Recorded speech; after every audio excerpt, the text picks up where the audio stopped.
अस्सलाम वालेकुम जी, welcome back. Mohsin अकरम मेरा नाम है। लोकल एंड स्पेशल लॉज पढ़ रहे हैं। Transgender persons protection of rights act 2018 के अंदर आया था, जो हमारा थर्ड जेंडर है ना, एक्स जेंडर, उससे मुतालिक। मतलब एक तो मेल होता है, फीमेल होता है, और एक तीसरा जेंडर होता है जो कि अनडिटरमाइन पहले होता था, अब उनको डिटरमाइन कर दिया गया था इस 2018 के transgender person protection of rights act 2018। खैर जी, इसके हाँ, सिर्फ यहाँ तक ही आपके सिलेबस का हिस्सा है, अलग से हम पूरा करेंगे, लेकिन फिलहाल सिर्फ इसी पे रहेंगे। पहले के अंदर इसका उन्वान बताया गया है और इसकी कंपनसेशन बताई गई है और इसकी जो है ना वो नफाज बताया गया है। उन्वान इसका यही है, transgender person protection of rights act 2018। इसकी कंपनसेशन होगी the very next day when it was approved, और ये पूरे पाकिस्तान पे होगा। तारीफ़ें इसके अंदर ट्रांसजेंडर की तारीफ़ की गई थी, इसके अंदर बाकी तारीफ़ें की गई थी जो कि यूजुअली नहीं पूछी। अभी पीएचपी का पेपर हुआ, देखा है इनमें से ऐसा कुछ नहीं आ रहा, तो इसलिए इसको स्किप कर देते हैं। तीसरे इसके सेक्शन के अंदर उनको हुकूक दिए गए थे कि आपका जो भी शनाख्ती कार्ड बना हुआ है एग्जिस्टिंग, अगर आपकी पर्सनल सेल्फ उस आइडेंटिटी को एक्सेप्ट नहीं कर रही, तो आप उसमें तरमीम कर सकते हैं। आप अकॉर्डिंग टू योर सेल्फ उसको डिटरमिन कर सकते हैं that you are third gender, you are X gender, you are male gender और फीमेल जेंडर। ठीक है जी। और इसकी बाबत नादरा एक नुमाइंदा बाकायदा तौर पे, यह एक डेस्क बाकायदा तौर पे मेंटेन रखेगा कि जो जो थर्ड जेंडर से मुतालिक या जो मेल फीमेल नहीं है और तीसरे जेंडर से मुतालिक लोग हैं उनको फैसिलिटेट कर सके, और उनको उनके जो आईडी कार्ड्स के अंदर अमेंडमेंट कर सके कि भाई यहाँ पे एक्स जेंडर लिखना है, मेल लिखना है कि फीमेल लिखना है। मतलब तरमीम। पहले तो ये होता था कि सिर्फ मर्द और खवातीन, फिर तीसरे जेंडर की जगह बन गई थी। सेक्शन 4 का, इसका 4 है जो ना, वो सीएनएसी की रजिस्ट्रेशन से मुतालिक है। अच्छा भाई, यहाँ पे सबसे बड़ी बात जो कंट्रोवर्शियल थी, जो कि अक्सर मजहबी लोगों ने छेड़ी थी, वो ये थी। अच्छा, यहाँ पे तो ये है ना, जिन लोगों का पहले कार्ड बना हुआ उनकी यहाँ पे तरमीम होगी सेक्शन 3 के अंदर। सेक्शन 4 के अंदर सीएनएसी की रजिस्ट्रेशन, मतलब अगर जो बंदा 18 साल का हुआ और उसको लगता है वो थर्ड जेंडर का, उसकी रजिस्ट्रेशन होगी। और उसकी रजिस्ट्रेशन वो जो खुद समझता है ना उसका जेंडर, अगर मतलब वो लड़का है और अपने आप को लड़की समझता है, तो उसकी उस जेंडर के लड़की के जेंडर पे उसका सीएनएसी बनेगा। ठीक है। और अगर वो लड़की है तो अपने आप को लड़का समझती है, तो लड़के के जेंडर पे उसकी रजिस्ट्रेशन, मतलब उसके फिर वो मेल लिखा हुआ आएगा। और इसके लिए उसके वालदैन में से किसी एक की फिजिकल बायोमेट्रिक होना लाजमी है, किसी एक की कॉन्सेंट होना लाजमी थी। ठीक है। तो it made later on controversial. फिर इसमें इस पे फिर खुद को की समझी जाने वाली जिन्स के मुताबिक इस पे फिर बाद में काम हुआ कि मतलब ये है कि अभी उसका मेडिकली और उसके बाद साइकोलॉजिकली भी डिटरमाइन करने के बाद उसकी ये जेंडर या उसकी सन्फ या उसके जो उसकी है वो मेल फीमेल या थर्ड जेंडर, उसको डिफाइन किया गया।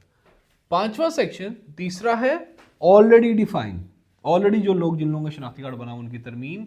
चौथा है सीएनआईसी की रजिस्ट्रेशन, मतलब नया शनाख्ती कार्ड। पांचवा है पासपोर्ट की तजदीद। अब एक बंदे का जिसका शनाख्ती कार्ड बन गया, अब उसके लिए उसके पासपोर्ट पे भी थर्ड जेंडर मेंशन होगा कि भाई ये तीसरे जेंडर से मुतालिक है, दो जेंडरों से मुतालिक, मेल फीमेल नहीं, ये थर्ड जेंडर से मुतालिक है। उसकी तजदीद के लिए वो दरख्वास्त दे सकता है, उसमें तरमीम भी हो सकती है, और इसकी नई रजिस्ट्रेशन के लिए भी उसका पासपोर्ट उसके gender according to X gender बनेगा, बस तीसरे जेंडर की जगह बन गई थी। छठे के अंदर तीसरा शनाख्ती कार्ड, चौथा सीएनएसी, पांचवा पासपोर्ट और छठा ड्राइविंग। ये तमाम एसेंशियल्स हैं, आप इसको अपने हिसाब से मैनेज कर लें।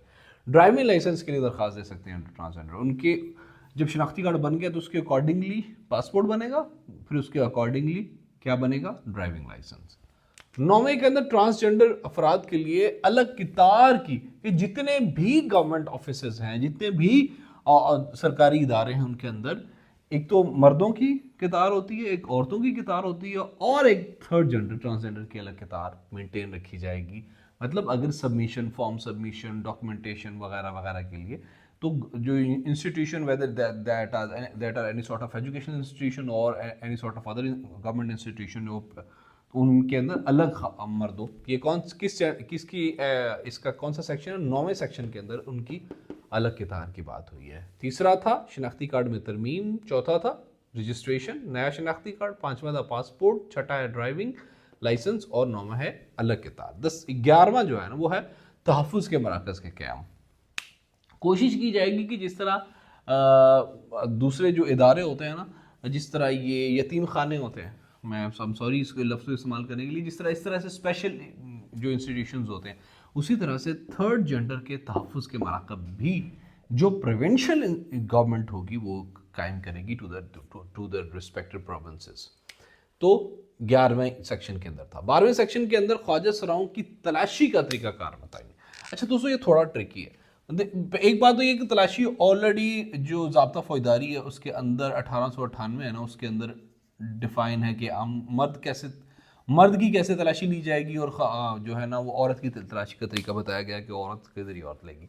अब ख्वाजा सराओं की जो तलाशी है ना, उसका तरीका ये था कि जो उसके शनाख्ती कार्ड के अंदर जो उसकी जिन्स डिफाइन होगी ना, उस जिन्स के तहत उसकी अगर वो औरत जिन्स डिफाइन है तो औरत, और फिर कुछ जो एक्स जेंडर से मुताल्लिक है, यानी जो ख्वाजा सरा दोस्त है ना, उनसे मुताल्लिक उनकी फिजिकल जो है ना बॉडी को, और जो ड्यूटी ऑफिसर है उस टाइम उसकी कंसिडरेशन के अकॉर्डिंग देखा जाएगा। मतलब उसमें कौन से फिजिकल ट्रेट्स ज़्यादा हैं, अगर फेमिनाइन ट्रेट्स ज़्यादा हैं तो औरत लेगी, मैस्कुलिन ट्रेट्स ज़्यादा हैं तो मर्द उसकी तलाशी लेगा। फिजिकल और इमोशनल और साइकोलॉजिकल और मेडिकल। अच्छा, अब जो 14वां सेक्शन है इसका वो नकलो हमलो हरासत से मुतल्लिक है।